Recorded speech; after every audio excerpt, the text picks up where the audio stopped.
Сәлематсыңдар ма, балалар? Сәлематсызба. Балалар, мен бүгін сендерге ақылды егінші деген ертегіні айтып берем. Осы ертегінің мағынасын сендер түсініп тыңдаңдар, жарай ма?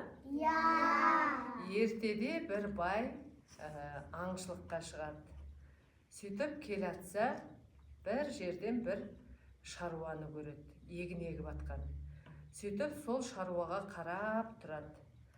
Сөйтіп шаруаның қасына жақындап келіп сұрайды: жер кімдікі, егін кімдікі деп. Сонда шаруаның байдың жеріне жалданып жұмыс істегенін біледі.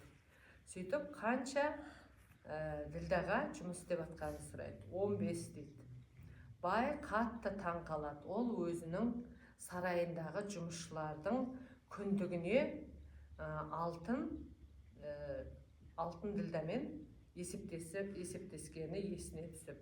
Сөйтіп ол егіншіге бір жағынан қызыға, бір жағынан мейірлене қарайды. Сөйтіп ары қаратай егіншіден сөз тартады. Егінші байға қарап күліп жауап береді. Тапқан табысыңды не істейсің деп сұрайды. Сол кезде егінші айтады: мен тапқан табысымды 3-ке бөлем дейді. Бірінші бөлігін өзімнің керек жарағыма жұмсаймын дейді. Екінші бөлігін қарызымды өтеймін дейді. Үшінші бөлігін қор жинаймын дейді. Бұл сөзді таңырқап бай қарап қалады. Оған таң қалған егінші байға өзінің 3 айтқан жұмбақ әңгімесінің мәнін түсіндіреді. Бірінші, өзімнің күнделікті өміріме, ішіп жегеніме жұмсаймын дейді, бір бөлігін ақшамның дейді. Екінші бөлігім қарызымды өтеймін дегенім, мені өмірге әкеп, асыраған, баққан, қаққан әке шешеме берем дейді. Үшінші, қор жинаймын дегенім дейді, мен ертең кәртайып, аяқ қолым, балтырым сыздаған уақытта бала шағам бағат деп балаларымның оқуына жинаймын дейді. Мұны естіген бай шаруаға өте тәнті болып риза болады.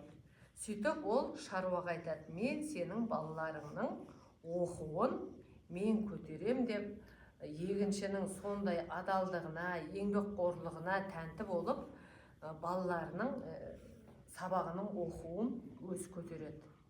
Күндердің күні егінші де кәртайып, үлкен жасқа келгенде балалары оқуын бітіріп, әкесіне қарап, ел жұртына қарайтын сондай үлгілі, ақылды, мейірімді ұрпақ болып өседі. Балалар, бұл ертегіде сендер не түсіндіңдер?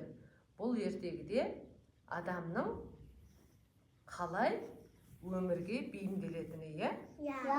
Сондықтан да қазіргі заманда біз оқып, білім алып өсуіміз керек, иә балалар? Балалар, сендерге ертегі ұнады ма? Жарайсыңдар балалар. Ендігі тағы да кездескенімізде басқа ертегі айтып берем. Или сендер айтасыңдар балалар. Қандай ертегі ұнайды, сол ертегіні айтсаңдар, мен сендерге айтып берем балалар. Жақсы ма? Енді сау, сәлематта болыңдар балалар.